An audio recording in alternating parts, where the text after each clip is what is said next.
une autre notion particulière est qu'il est dit qu'un chef d'un même peuple va détruire la ville et le temple, mais il va aussi être l'instigateur de la tribulation plusieurs siècles après. Le peuple d'un chef qui viendra détruira la ville et le sanctuaire, et sa fin arrivera comme par une inondation. Il est arrêté que les dévastations dureront jusqu'au terme de la guerre. Il fera une solide alliance avec plusieurs pour une semaine, et durant la moitié de la semaine, il fera cesser le sacrifice et l'offrande. Le dévastateur commettra les choses les plus abominables, jusqu'à ce que la ruine et ce qui a été résolu fondent sur le dévastateur. Daniel 9, 26-27. Mais le peuple dont le chef a détruit Jérusalem et le temple, c'était le chef du peuple de l'Empire romain. Bien d'accord. Selon les livres d'histoire et les historiens, cet empire a pris fin. Il a pris fin quand? En 1453 pour le côté byzantin, mais déjà en 476 pour le côté occidental. Il y a bien eu quelques tentatives de restauration, notamment par les Francs, Charlemagne, par les Germains, Otto le Grand, par les Français, Napoléon, et par les Italiens, Mussolini. Mais bon, on parle bien de tentatives de restauration d'un empire romain. Pourtant, Daniel parle bien d'un même chef, d'un chef d'un même peuple, qui sera actif encore au moment de la tribulation.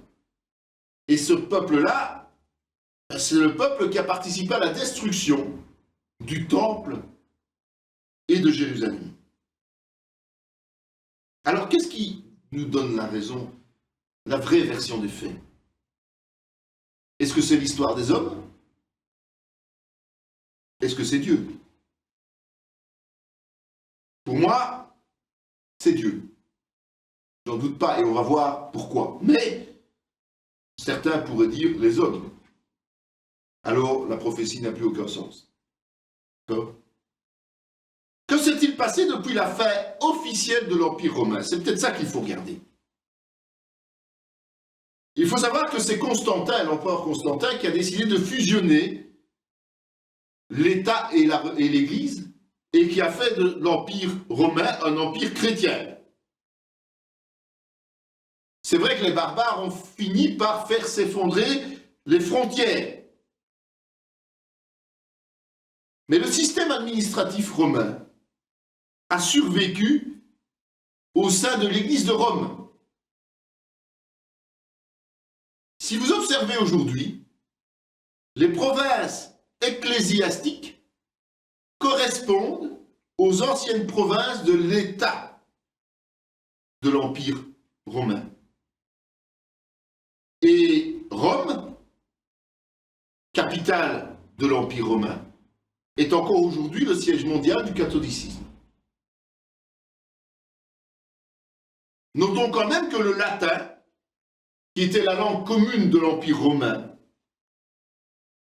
a subsisté dans le catholicisme, mais aussi dans le langage universel, en sciences par exemple, notamment en botanique. Quand on parle des plantes, elles portent toutes des noms latins.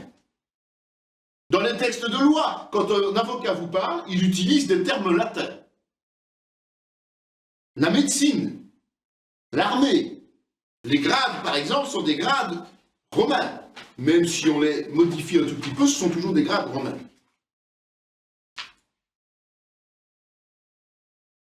Ça signifie que, comme pour la nation d'Israël, qui s'est vue dispersée par la diaspora, mais les Juifs ont subsisté, malgré le fait qu'il y ait eu 19 siècles d'exil.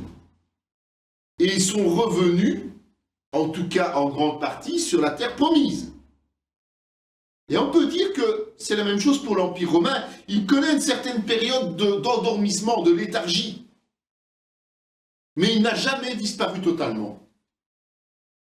Ça laisse présager un renouveau prochain qui va permettre à la 70e semaine de Daniel de s'accomplir. Daniel a d'ailleurs eu une vision particulière qui est la fameuse... Enfin, il a décrypté la vision particulière qui était la fameuse statue.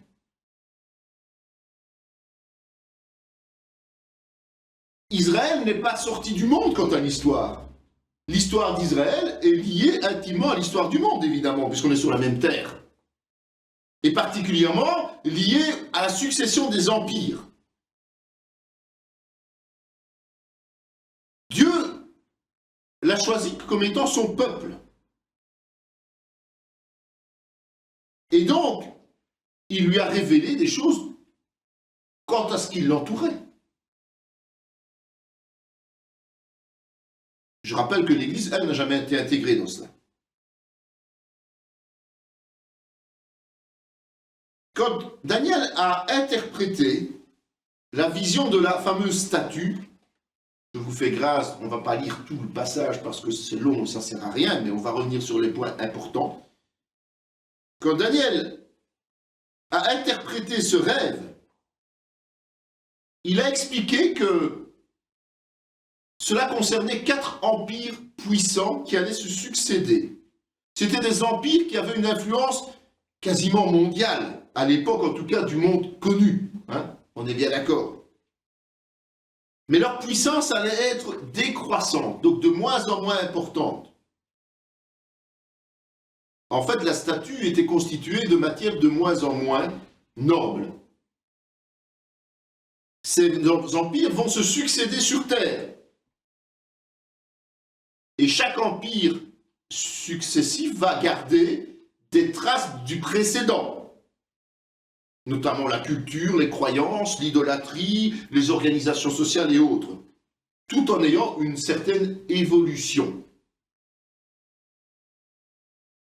C'est pour ça qu'en fait, ces 4 empires qui se succèdent vont finalement tomber tous ensemble parce que le dernier comportera des avoirs des 3 autres. Alors, cette statue, qu'est-ce qui s'est passé? Eh bien, c'est une prophétie qui s'est partiellement déjà déroulée. La tête en or, c'est l'empire durant lequel l'information est donnée. C'est l'empire de Nebuchadnezzar. C'est lui qui a eu ce rêve, c'est lui qui a reçu cette parole. C'est l'empire de Belshazzar, Daniel 7.1, c'est-à-dire l'empire babylonien, qui a une durée de 625 à 539 avant Jésus-Christ. La poitrine et les bras, qui sont en argent, concernent la domination suivante, c'est-à-dire les Mèdes et les Perses, 539 à 331 avant Jésus-Christ. Ce sont notamment les rois Assuérus dans Esther 1.3, le roi Artaxerxès, Esdras 4.7, le roi Cyrus, Néhémie 1.1, le roi Darius, Daniel 6 à 8. Ce sont les plus réputés des rois. L'histoire nous en parle de tous ces rois. Le ventre et les cuisses qui sont en airain représentent l'empire grec d'Alexandre. Même si Alexandre n'a fait qu'un passage rapide et qu'après son empire s'est morcelé, on considère historiquement que l'Empire a tenu de 331 à 146 avant Jésus-Christ. C'était pas vraiment un leader mondial. Parce que, tout simplement, cet empire est survenu pendant la période de calme, de silence au niveau de la Bible. On n'en parle pas dans la Bible comme étant un peuple dominateur, puisque la Bible a un silence de 400 années, et c'est pendant cette période-là que les Grecs ont pris le pouvoir. Mais on en parle dans la vision de la statue. D'accord? Puis les jambes en fer et les pieds en fer, qui sont mêlés à de l'argile, c'est l'Empire romain. L'Empire romain a succédé à l'Empire grec en 146, et il a été contemporain de Jésus-Christ. Israël était sous l'occupation de l'Empire romain au moment où Jésus est né et a vécu. Daniel va même expliquer l'histoire de cet empire. Il va parler de sa division. On sait que l'empire s'est divisé. Il va parler de son affaiblissement. Mais cet empire romain ne va pas perdre vraiment son pouvoir. En tout cas, il n'est pas prophétisé. C'est vrai que l'empire s'est morcelé entre l'Occident et l'Orient. Puis, actuellement, on a l'Europe, un certain nombre de pays. Des pays qui ont parfois eu dominé sur les autres. Mais on voit qu'aujourd'hui, il y a une notion de collectivité qui est cette nouvelle Europe, justement, qui permet de voir que l'Empire romain n'a pas disparu en tant que tel. Les pieds, c'est la résurgence de cet empire. Et c'est vrai que si on parle de notion de fer mélangé à de l'argile, c'est parce qu'il y a beaucoup d'alliances hétéroclites.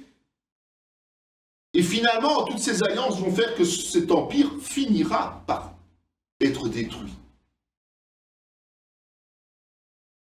Alors, où est l'Église? Où est ce temps de grâce? Eh bien, il doit se situer entre les jambes et les pieds. C'est un peu une sorte d'articulation entre les deux époques. Entre le moment où l'Empire romain du temps de Jésus était puissant et l'Empire qui va redevenir puissant. Il y a une articulation entre les deux. C'est l'Église.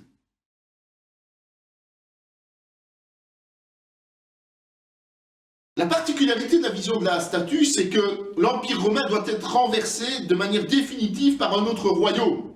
Vous me direz, c'est la même chose que les autres. Ça veut dire que l'Empire romain doit exister pour être renversé. S'il n'existe pas, il ne peut pas être renversé, on est bien d'accord. On ne peut être renversé que si physiquement on est bien présent. Et ce royaume, c'est une pierre qui roule. Est-ce que la Bible ne nous dit pas que Jésus est la pierre d'achoppement?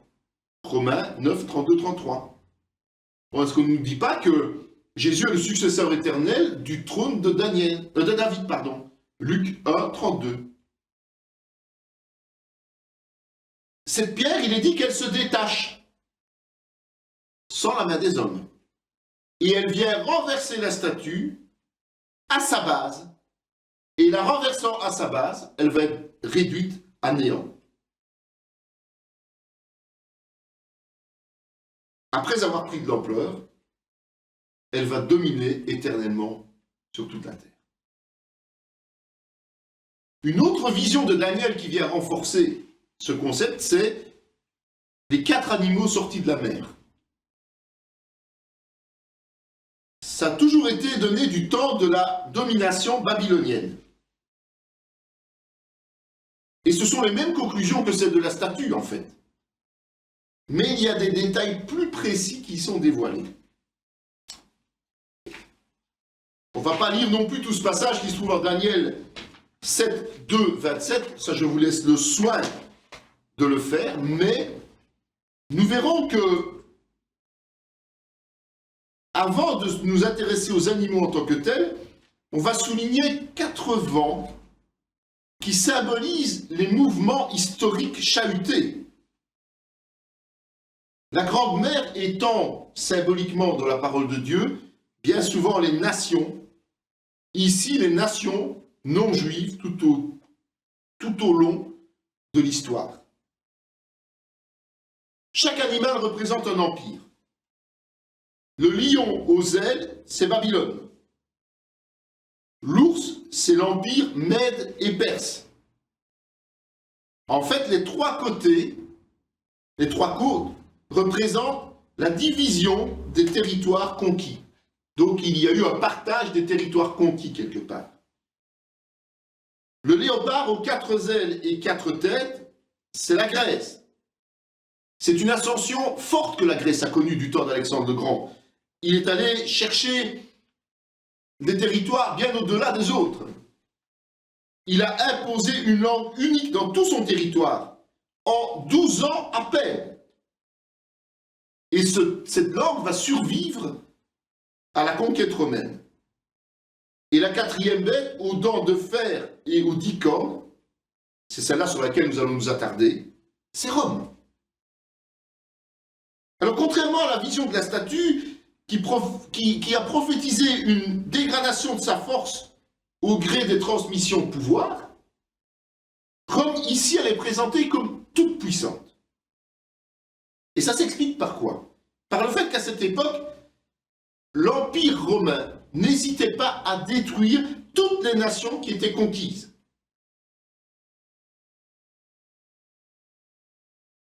Il n'est pas seulement détruit, expliqué comme le 4e empire destiné à se diviser toujours plus, mais comme la puissance qui va amener le pouvoir de l'Antéchrist, de la tribulation, et qui finalement va céder sa place au royaume terrestre de Dieu.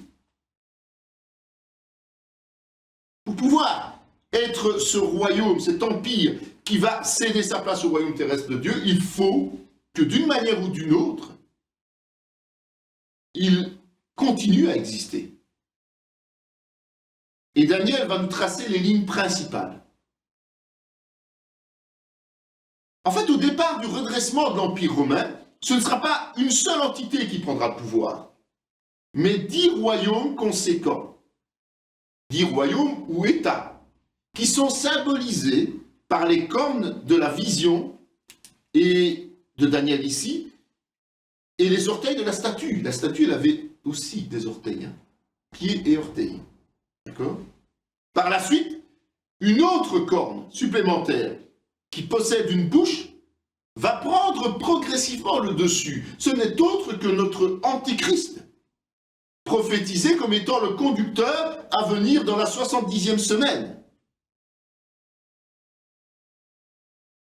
Ce chef va détruire d'emblée 3 nations. Il va devenir un dictateur, en fait, sur l'Empire romain reconstitué.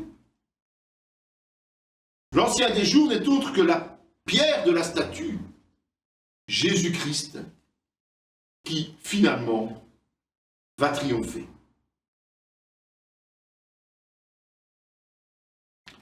Daniel a cette vision dans le chapitre 7. Il a une vision partielle de la même histoire dans le chapitre 8, versets 3 à 8.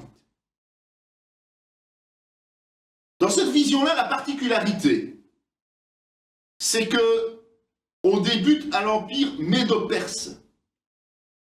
Le bélier a 2 cornes. La corne la plus grande étant la Perse. Donc on commence un peu plus tard dans l'histoire du monde.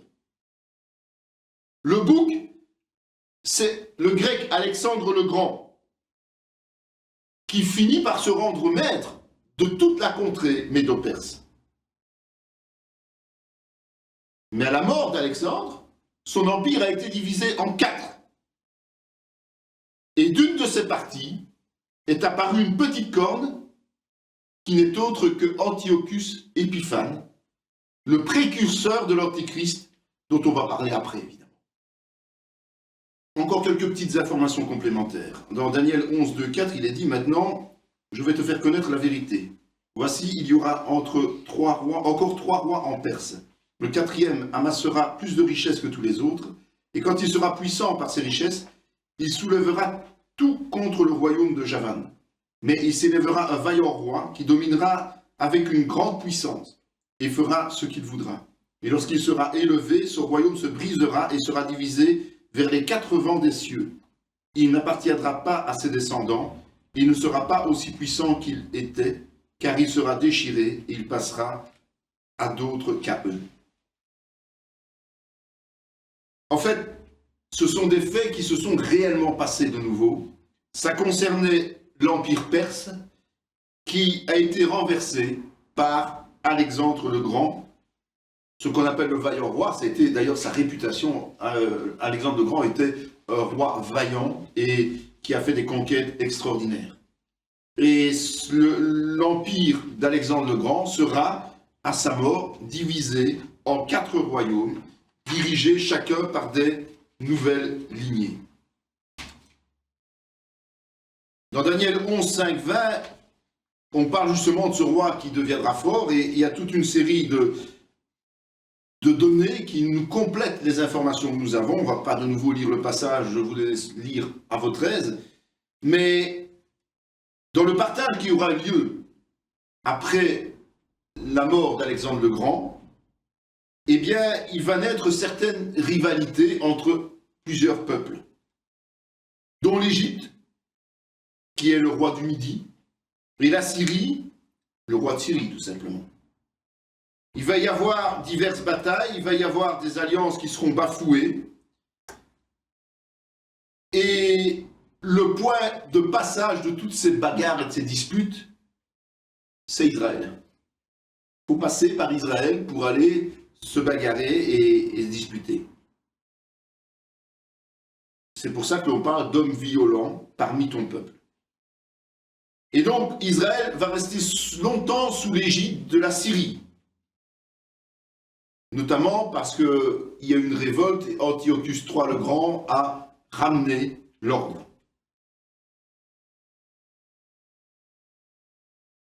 En fait, ce roi qui va ramener l'ordre, qui va remporter de nombreuses victoires, va être de plus en plus gourmand.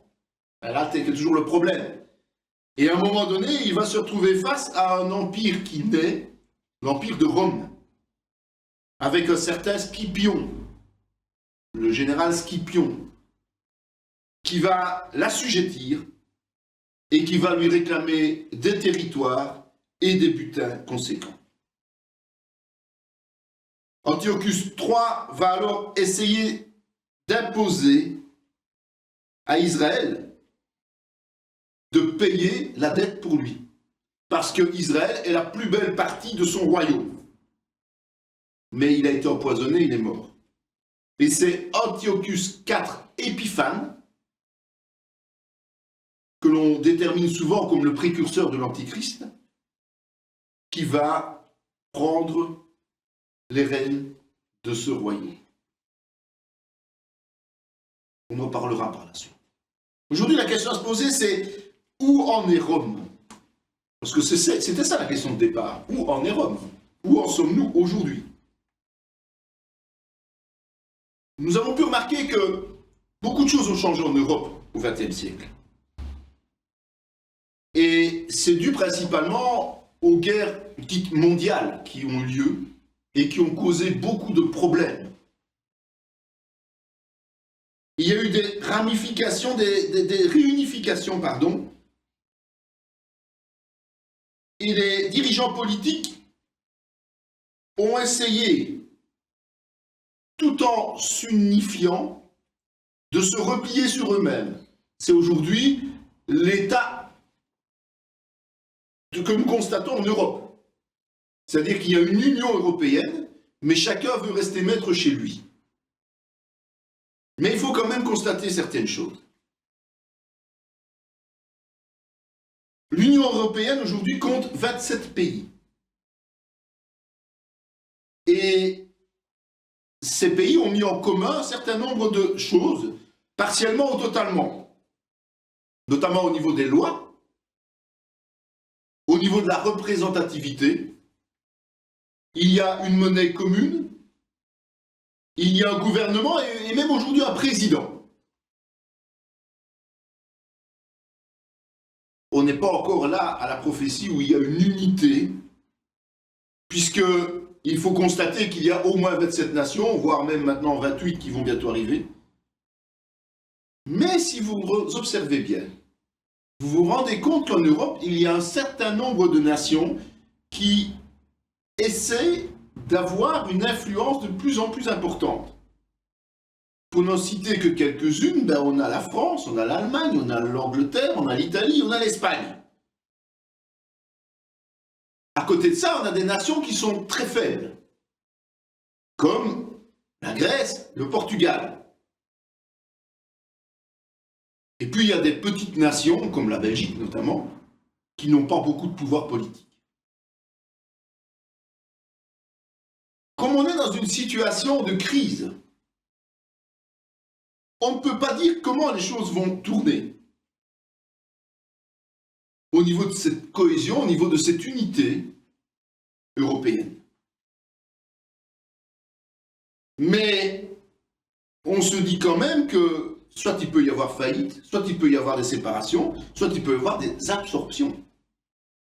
Et on ne serait pas loin d'avoir 10 nations dominantes. Et ce qui me touche aussi, c'est que notamment la Turquie, qui est un pays d'Asie, s'est toujours vu barrer l'entrée dans l'Union européenne. Alors au niveau militaire, évidemment la plupart des nations ont adhéré à l'OTAN, qui est un pacte de protection réciproque.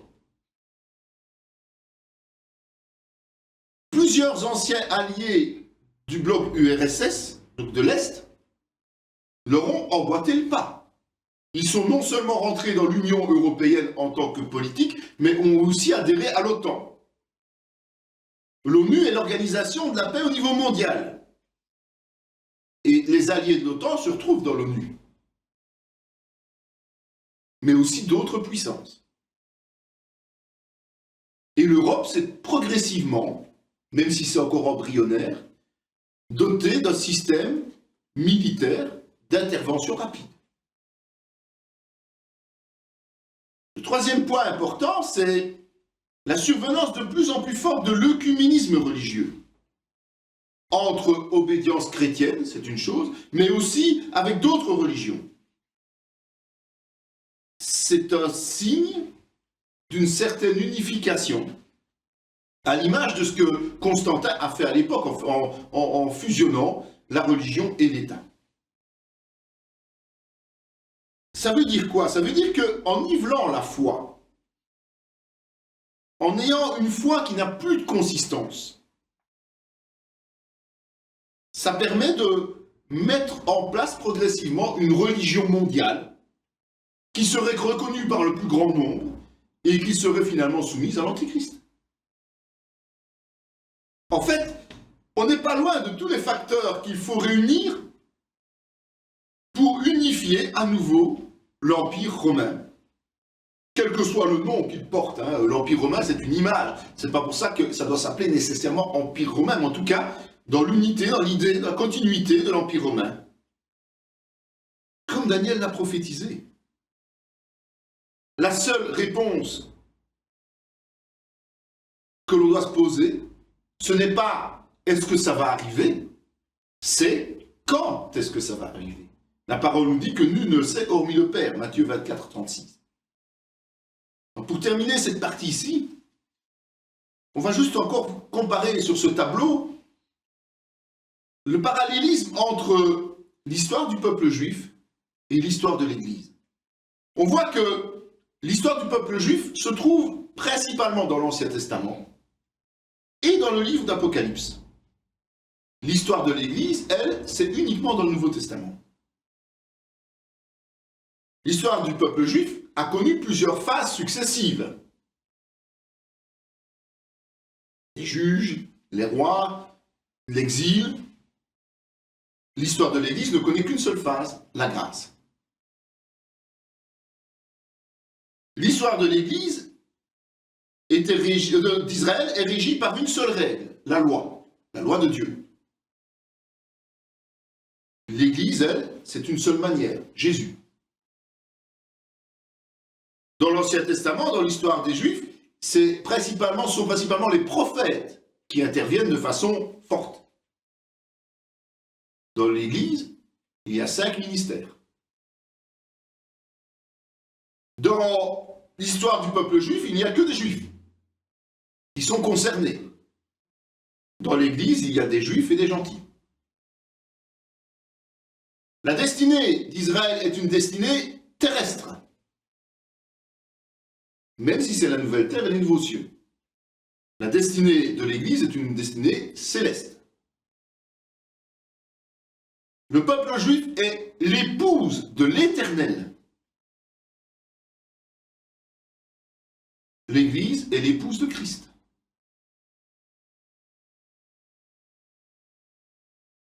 Le peuple juif, ce sont les grains de sable promis à Abraham. L'Église, ce sont les étoiles promises à Abraham.